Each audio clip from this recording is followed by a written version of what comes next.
네, 여러분 안녕하세요. 미국 주식 흥하자 미주흥입니다. 주말을 맞이해가지고 많은 영상들이 업로드가 되고 있습니다. 뭐 기다리셨던 종목들에 대한 소식도 있으실 거고, 이 종목 해줬으면 좋겠다 하시는 종목이 있다면 말씀해 주시면 관련 자료 찾아보고 영상으로도 업로드하기 위해서 노력을 해 보겠습니다. 네, 이번에 가져온 소식은 이번 주였죠. 실적 발표를 한 애플 관련한 소식을 가져와 봤습니다. 사실 애플이 금요일 장에서 4.8%나 하락을 하면서 애플답지 않은 모습을 보여줬다고도 할 수 있는데요. 그럼에도 불구하고 애플의 대주주죠. 버크셔 해셔웨이 워렌 버핏이 계속 사고 있는 이유가 있지 않을까라는 생각과 함께 애플의 실적을 조금은 분석을 해보는 시간을 가져보려고 합니다. 네, 바로 시작할게요. 버크셔 해셔웨이는 3,280억 달러 포트폴리오의 46%를 애플 주식에 투자를 했습니다.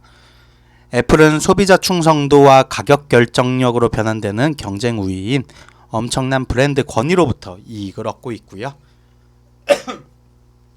현재 애플 주식은 역사적 가치에 비해서는 프리미엄으로 거래가 되고 있는 상황이라고 볼 수 있습니다.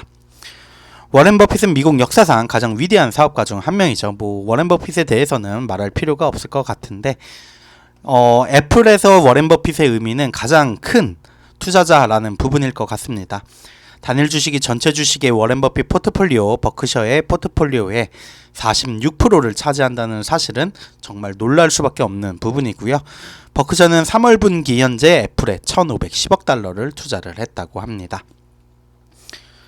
7개 회사를 이제 이 매그니피센트 7이라고 부르는 회사들이라고 합니다.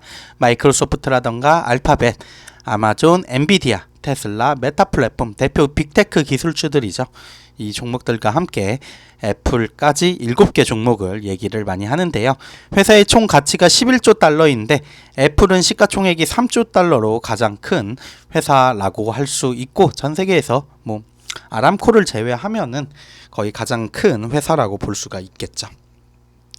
그렇다면 애플의 실적을, 이번 분기 실적을 보면서 조금 얘기를 해보도록 하겠습니다.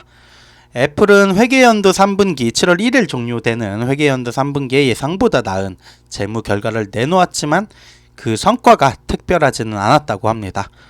총 매출은 전년 대비 1.4% 감소한 818억 달러를 기록을 했고요. 서비스 부분의 강점보다 아이폰, 맥, 그리고 아이패드 부분의 약세를 보이면서 분기별 매출이 3년 연속 감소하기도 했습니다. 긍정적인 면에서 보자면 애플이 계속해서 더 많은 수익을 냈다는 부분인데, 수익은 감소했지만 총 이익은 고마진 서비스가 총 매출의 상당 부분을 차지하면서 전년 대비 1.5% 증가한 364억 달러를 기록을 했습니다. 영업이익률이 상당히 높다라는 거 새삼 또 느껴지네요. 마진 확장은 갭 순이익이 2.3% 증가한 199억 달러를 기록한 최종 결과를 보여주었고요. 하지만 회사가 계속해서 주식을 다시 사들이면서 수익은 희석당 주당 1.26달러로 5% 정도 증가했다고 합니다. 사실 주식을 다시 사들이는 부분이 주주 입장에서는 엄청나게 고마운 내용일 것 같은데, 애플의 매출 그리고 실적, 재무적 요소, 실적 부분은 이렇게 구성이 되어 있다고 합니다. 관련해가지고는 언제나 확인을 하실 수 있으니까요. 한번 부분별로 살펴보면 좋을 것 같습니다. 워렌 버핏은 지속 가능한 경쟁 우위를 기업이 가질 수 있는 가장 중요한 자질로 보고 있다고 하는데요. 경쟁 우위는 모양과 크기가 다양하지만 일반적으로는 가격 결정력이라는 부분으로 귀결이 된다고 합니다.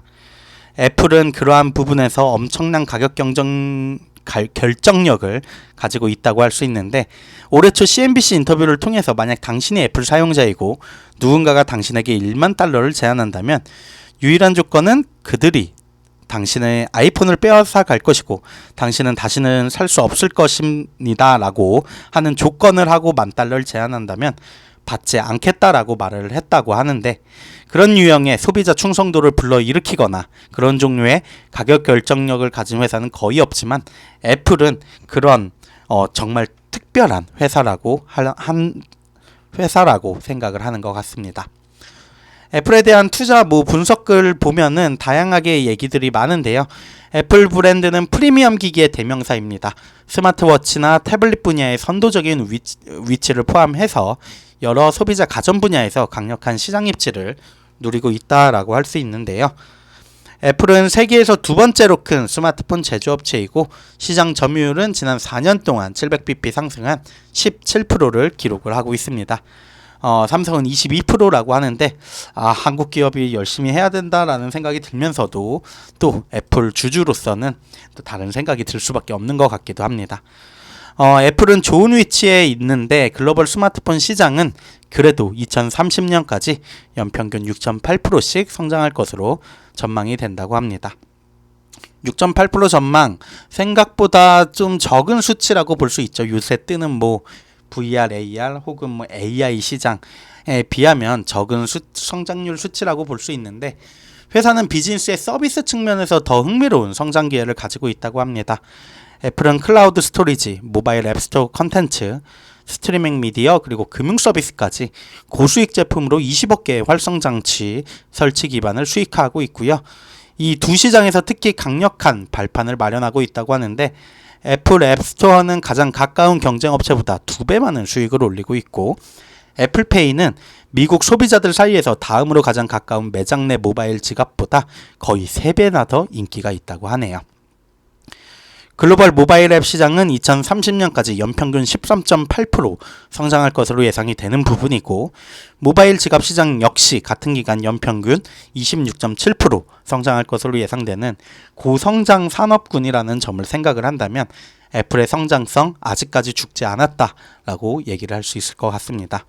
그렇다면 밸류에이션 측면에선 어떨지 살펴보는 게 중요할 것 같은데 투자자들은 애플이 하드웨어 매출 그리고 서비스 매출을 각각 한 자릿수 중반과 낮은 두 자릿수로 성장시킬 것으로 합리적으로 예측을 할 수 있을 것입니다. 이를 통해 애플은 같은 기간 동안 연간 총 수익을 6%에서 9% 사이로 늘릴 것으로 보여지는데 서비스 수익이 더 높은 마진을 얻고 회사가 지속적으로 주식을 재매입하고 있기 때문에 수익은 더 빨리 증가할 것으로 보여지고 있고요. 이를 고려한다면 애플은 2030년까지 매년 10%에서 15% 사이에 주당 수익을 증가시킬 수 있는 기회를 가지고 있다고 합니다.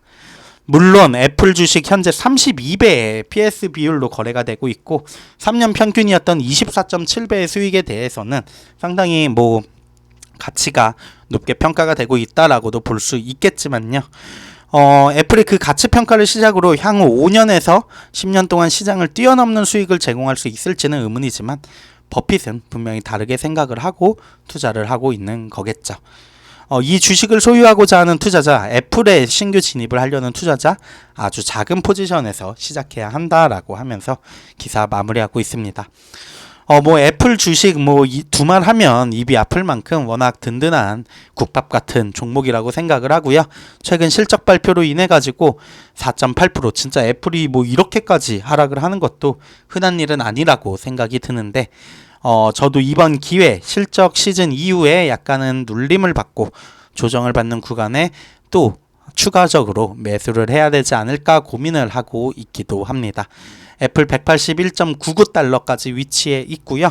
조금 더 큰 뉴스가 또 나온다면 팔로잉 해 보도록 하겠습니다. 지금까지 미국 주식 흥하자 미주흥이었습니다. 감사합니다.